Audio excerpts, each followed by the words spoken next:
This week on the Digital Marketing Scoop, we're talking about video content creation with Fraser Cottrell.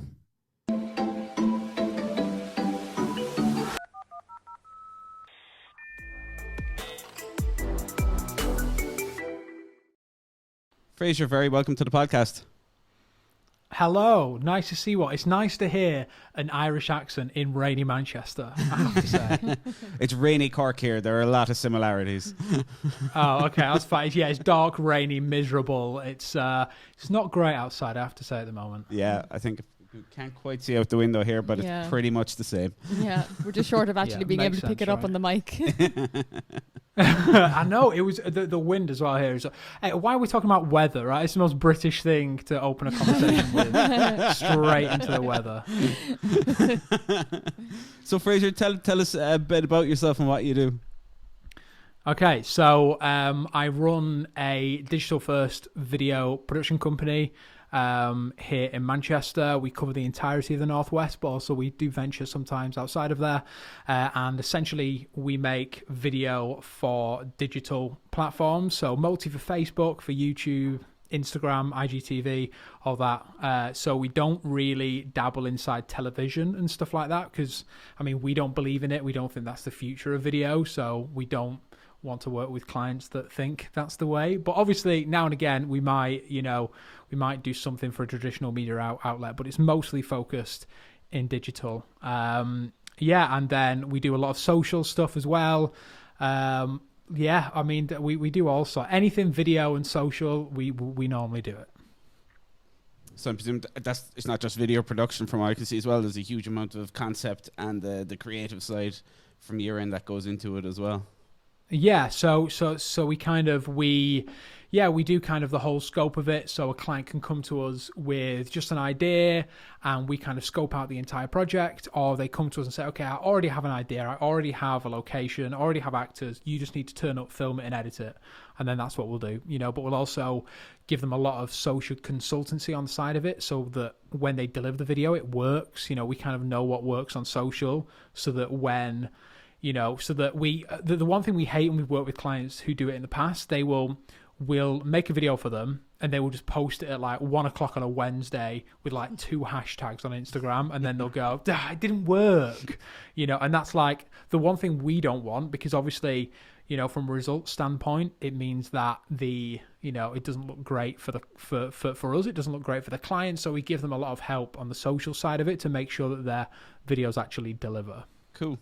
So one thing I picked out there is you said you can know what works on social.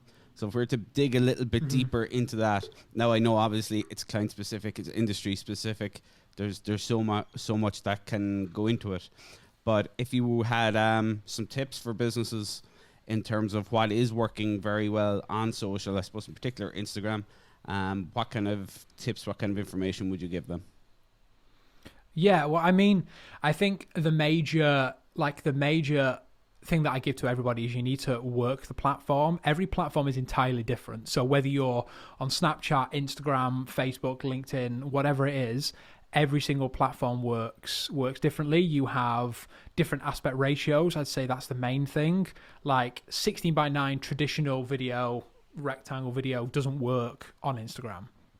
It doesn't work because it takes up so little real estate that people kind of scroll past it. So that's why portrait stuff works really well on Instagram. And, you never have... I mean, kind of IGTV, I'd always say, is kind of like vertical first. Obviously, they've introduced the fact that you can upload 16:9 videos now, but nobody ever does it. Like, people switch off. If you work the platform to its advantages, you can make something work for you, so... Yeah, it just comes down to, you need to learn the social media platform before you become active in it. Everyone's always talking about TikTok and how it's the best thing since sliced bread and everybody needs to be on it. But, I think that unless you consume on that platform, there's no point making an account and going, okay, here we go, we're going to post on it, because it's just not going to work, because you don't know the way it works. You don't know how people engage on the platform. You need to know that platform back to front before you start creating content for it. Yeah, definitely. And it's very easy to get sucked into TikTok if anyone is looking to submerge themselves in it. I can vouch for getting addicted to it very quickly. It's insane. Yeah, for sure. Yeah, I mean that's like the one thing that people are loving is that it's very similar to how Instagram was in the early days, where it's like, you know, you can just spend hours on it. You know, like, although, I mean, it's probably not meant for our ages. I do feel a bit old when I'm on it. Oh, me too, definitely. You know, like, I mean, yeah, last night I was on one of our work accounts on it, and there was just some schoolgirls in the school bathroom, like, dancing. I was like, oh my God, what am I looking at? Like, this, like, I probably shouldn't be on this app, right? And it's just, it is, TikTok is a weird one. It's a, you know, like, I think it's going to take a long time for it to become more than just a app for kids. Yeah. I do think though that the acceleration will happen quicker. We'll say we've had, like, we'll say, a kind of a big migration from Facebook to Instagram now, but that's taken quite a long time. I do think something like TikTok or whatever comes along next, that those migrations to different apps are going to get quicker and quicker, I think. I feel like we're almost due a new platform. Yeah. Do you, when you feel like you're looking through social it's media? true. Yeah. Yeah, I think, it is a bit of a weird one. We've been doing some little bits for TikTok using a few of our brands, and it's like, I mean, it works. Oh my God, like, you hardly need to put any effort into it to get results, which I think is like the main reason why people are like so crazy about it. But it's like, I think it's going to be a while until it works for businesses. Like, you have people like Gary Vee preaching that it's, you know, if you're a brand, you need to be on TikTok. But again, like, unless you consume for a little bit on it and see what people are doing and kind of work out a niche, you will go on it and you will fail, and it just, you know, it won't be good for anybody involved. Yeah, and you really need to have a brand as well that's open to experiment a little bit if they're going to be happy to dive into TikTok very quickly after this much time. Yeah, if you're a particularly conservative brand, it probably isn't the place to I go can't straight imagine. away. Yeah.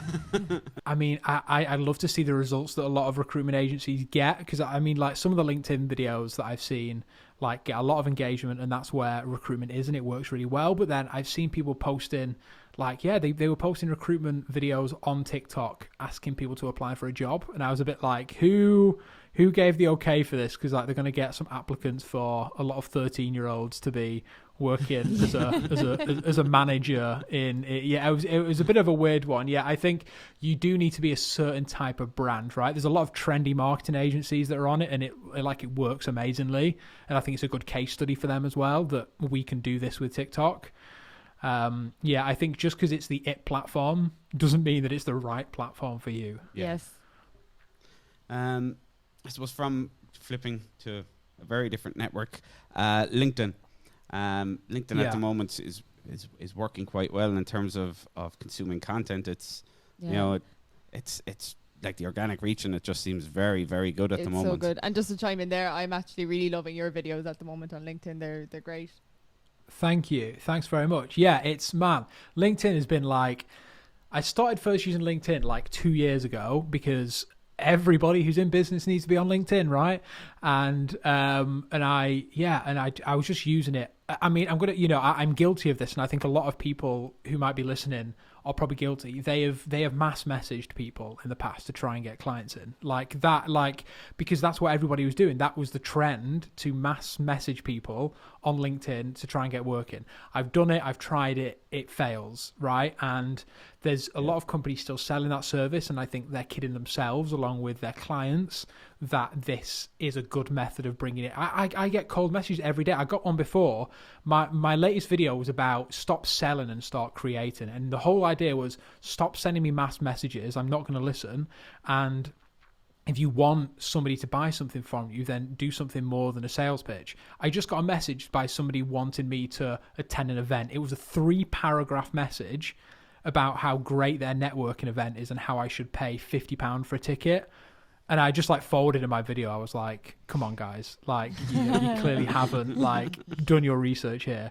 Yeah, I think LinkedIn is again, every creator on YouTube and Gary Vee and stuff like that are all preaching LinkedIn is amazing. It's one of the only things that I agree with Gary Vee on, is that he LinkedIn is a place to be. Like, right now, if you want to create content, you're a business owner, whatever you are, LinkedIn is the place to be. 110%. Definitely. We definitely see probably majority of our reach as well through LinkedIn, followed by Twitter, then Instagram, then Facebook, probably. No, LinkedIn. Yeah, we don't really touch Twitter. It's like, I don't know, like we kind of, it's a bit of a throwaway platform for us, but I see a lot of companies getting like amazing results on Twitter, and I don't know what it is. I just we've never really got into it to the extent that it's brought us any kind of success. I think as well with Twitter though, like we've said this before in a different podcast, but it's one of those platforms that you need to be addicted to Twitter. Like you need to be going on to Twitter and kind of tweeting 10, 12 times a day and kind of really engaging and talking to people constantly on it. It's kind of a constant platform rather than like pure quantity. It's quantity rather. Yeah, it's definitely a lot. Yeah. You need to put in a lot. Do you find that, you know, from like a business account perspective on Twitter, like are you engaging with people and having like normal conversations with them, and then like is that giving you any kind of like, you know, brand awareness, or is that just something which you're just doing so that you're on Twitter? I think, yeah, it could be a little bit of mixture. So like, say for example, recently we were at a digital marketing awards event, and it's at things like those where there's a sudden splurge locally of something going on that it's really good. But like on a day-to-day basis, that very much flatlines. And there is some general brand awareness. Yeah, from it. yeah. If we were to look at where client acquisition actually happens, that's LinkedIn. That's where people are finding us and reaching out, where inbound leads are actually coming from. But you, at the same time, it's like anything. You might have a touch point on Twitter, a touch point on Facebook, you've touch point on Instagram, but then LinkedIn is the final contact. So I do think, you know, it's still good to be across everything, but you know, focus on the ones you're best at, or the ones that are going to provide you the most value. Yeah. I definitely do. Like when we make our content, it's we have LinkedIn in mind, and then we'll cut it a little shorter or do something with it for Twitter, but it's only just because it's an option. Yeah, that's really interesting. I mean, for us, obviously we're a small agency, there's only 3 of us, so it's like we, you know, like our social media manager, she focuses on like Facebook, and she's really, again, like Instagram is something for us as a company which our own personal company page, we don't really pay much attention to it. We probably should do, you know, but then we have our like brands that we manage as well, which like, you know, obviously we spend the majority of our time on growing and making content for, but like we don't, other than my LinkedIn videos, we don't directly make company content because I feel like that is very branded in a sense. Whereas if it's coming from me, people connect with a person more than they do a brand, obviously. So it's like for us, thankfully, you know, like Nick, my business partner, if I put him in front of a camera, he'd probably break down and cry, and Hannah would probably be the same as well. So it's like, it's quite thankful that I'm in the position that I am, that I can, you know, quite freely talk about things. And I think if you're, you know, like I've seen a lot of people making content for LinkedIn, just posting it directly to their company page or posting it, you know,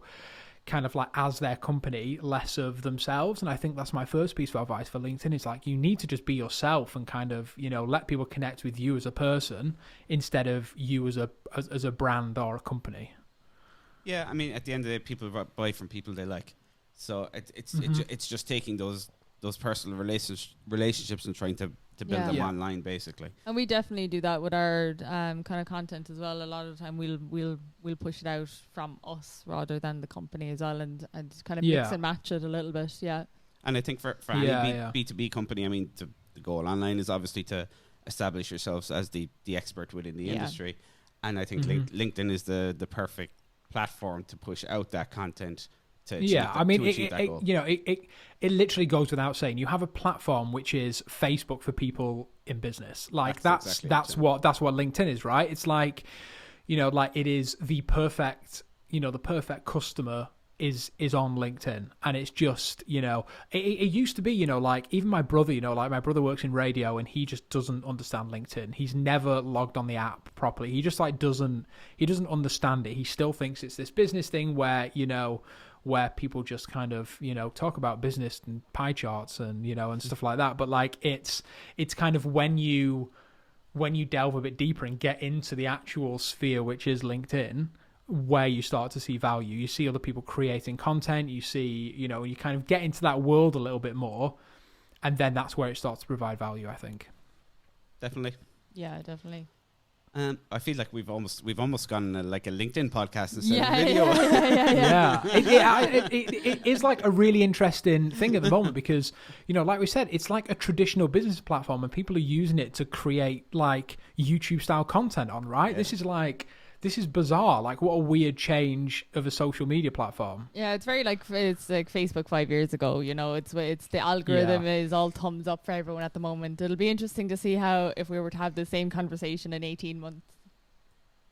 Yeah, I think LinkedIn really needs to be careful not to screw themselves and stab themselves in the back, I think, because like if they just carry on the way they are now and improve things like their whole entire ad platform, which I mean, I don't understand how people deal with like running LinkedIn ads, but like if they work hard on that and ironing out all the user problems and all the, you know, kind of server issues they have all the time, genuinely they could have like by far one of the most successful like social media platforms for like, you know, the everyday worker, I think. Yeah, it's such a shame that because it is a platform at the moment that has a few years behind it, and I mean they haven't even simple features like scheduling a post or you know the ad platform. At the moment they're trolling me on Instagram ads to use their platform, and I'm like, oh, are you using the cheaper platform too, LinkedIn? You know, it's crazy. Yeah, but again, like I kind of like the simplicity of LinkedIn, that it doesn't have all these like, you know,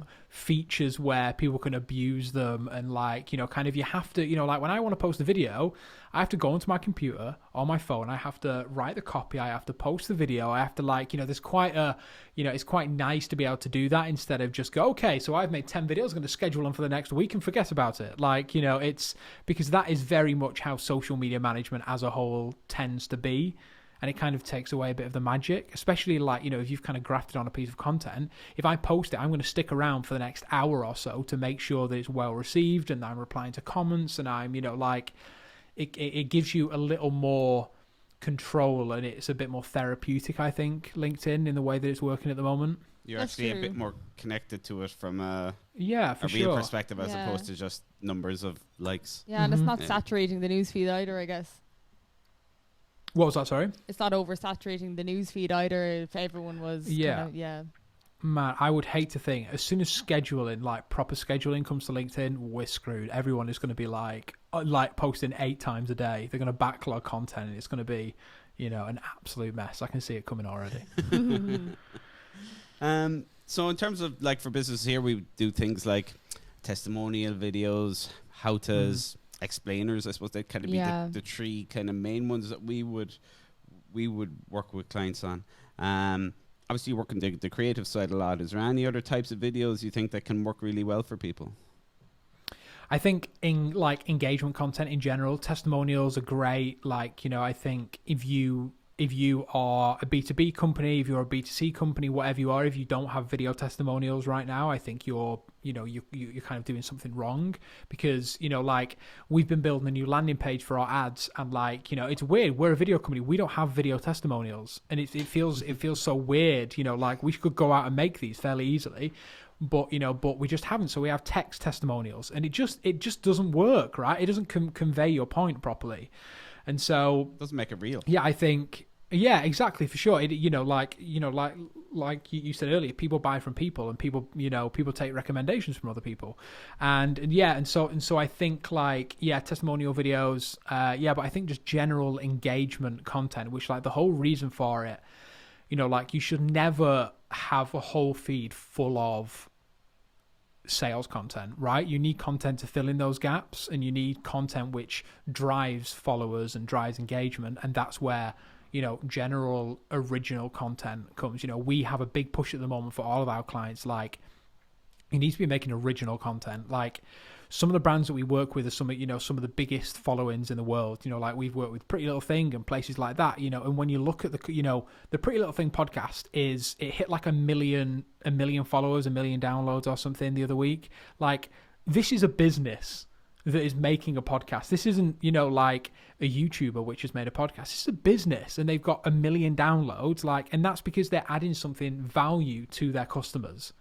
right? And so like I think in any way that you can add value to a customer, whether it is podcast clips or whether it's, you know, behind the scenes stuff, you know, maybe if you're a film company, people really enjoy seeing behind the scenes of stuff, you know, if you're, you know, a food photographer, you know, and you're looking, you know, to show your clients what goes into a day, like behind the scenes of a food shoot. Like people love food, people love seeing behind the scenes of stuff, you know, so like general content that fills the gaps where your sales content isn't going, I think is like definitely something people should be creating. Yeah, I think as well a lot of people forget because when you're in your day-to-day activities, you forget that if someone else looking in on it, they would find that new and exciting, and the thought of videoing it seems mundane or something, where in actuality that's perfectly good content to record. Yeah, for sure. People get, like people ask us all the time, like, oh wow, what goes into like a day shooting? It's like, yeah, just go set up the camera, do a bit of directing, this and that. They're like, whoa, and I'm like, yeah, it's every day for me. Like, it's like it's pretty standard for it's the same with anything. Like for what you do isn't really magic or isn't really interesting because you do it every single day. But there is people out there which could be a customer which would find it like incredibly interesting to see. Yeah. So in terms of, we'd say, smaller businesses who they haven't really dipped their toe into video yet. If they're starting off in-house, I suppose there's two things. There's obviously the ideas, which we've kind of touched on there, but I suppose there's also for them is the equipment side of things. What advice would you have for people just starting out, just dipping their toe, no matter what platform it is? Yeah, video doesn't need to be expensive, right? It's something we tell clients all the time. Like, yeah, okay, right now my webcam is currently a £10,500 camera. Okay, great. You are crystal clear, though. Yeah, but that's because it's my job, right? It's like a barber isn't going to spend £10 on a pair of scissors, right? It's like, but just because we charge money for the product doesn't mean that you like.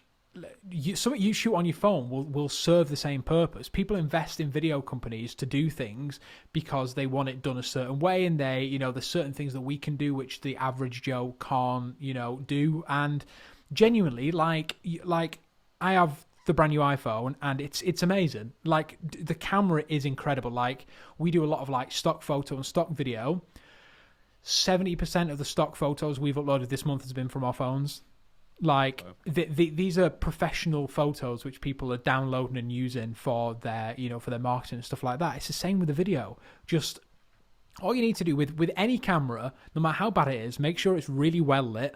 Like, stand in front of a window, get your lamp and bounce it off a white wall. Literally right now I have like a big light and I'm just bouncing it off the white wall in front of me. And it's like just doing something like that fills your face and makes you look well lit. And then, if you want to, put a little bit more money into it, you can get like a little tripod for your phone, probably costs like £10 on Amazon, and get like a little microphone. You can get these little Rode microphones, which they're like little clip-on lavalier microphones. Search it on Amazon. It's like called the, I don't know, Pro Lav or something like that. The Smart Lav, I think it's called. It's like £40. It plugs into the bottom of your phone and it will give you professional grade. Like we use them for our videos. Like they plug into your phone, allows you to record professional grade audio. Do that. Set up your camera and just do it. Like and then. It's that simple. People's phones are amazing. People don't realize how good your phone is. The reason your phone looks rubbish 90% of the time is because you're in a dark room. Like that's why our cameras look rubbish in the dark. Like if you set up a light, an office light, a window, whatever it is, and you stand in front of it, your photos, your video will look a billion times better. So just invest in some good audio equipment, like because people need to hear you properly. Just use your phone, get a tripod, something like that, and just kind of mess about and see what you can do. And then even editing now, like Adobe Rush is, I think it's called, you can download it on your phone, a full piece of editing software on your phone. iMovie, like it's free on a Mac. Is it free still? I think it might be. I think it is. It's on mine anyway, yeah. And Splice on mobile as well is quite a good one. Yeah, exactly. And then there's one which people don't like. There's a thing called DaVinci Resolve. It's made by a company called Blackmagic, and it is like Blackmagic make cameras. They're a professional cinema company, but they have an editing software called DaVinci Resolve, and it's free. You can go and download it. It's obviously if you pay for it, you get more features, but the average Joe won't need those features. You can download it for free. And it will give you professional grade editing. Like there are films that are cut on this software and it's free. There is, like nothing is holding you back from making content. Like money is no longer the thing that holds you back from making content. Yeah, it's just time, putting in a bit of time, really. Yeah. time, effort, and as you said, to get to learn the tools are there for free. It's just a case of you know, like all you need to do, you want to learn how to edit, download DaVinci Resolve and search on YouTube how to edit in DaVinci Resolve, and there will be a million people which have done the same thing. Myself and Nick, we learn our entire craft from reading books and watching YouTube videos. Like, you know, that it just happens that we were good at it. Like that, obviously that helps, but like, you know, anybody can learn to do something. If you really want to learn to make graphics, or, you know, just YouTube it. It's like, it's the easiest answer I can give anybody. Brilliant. Fraser, if people want to find out a bit more about your business or see your work, where should they head to? They can search me out on LinkedIn, Fraser Cottrell. You can find my company. We're called Fraggle Productions. It's a bit of a weird name, I know, but it's FRAGGELL Productions. FraggleProductions.com. You can search us, find us, but LinkedIn is probably a pretty safe place to get me. Just search out my name, and you'll find me there. Fantastic. Brilliant. Thank you very much. That was really interesting. No worries. Thanks very much for having me. Brilliant. Thank you, everyone. That's been this week's episode of the Digital Marketing Scoop.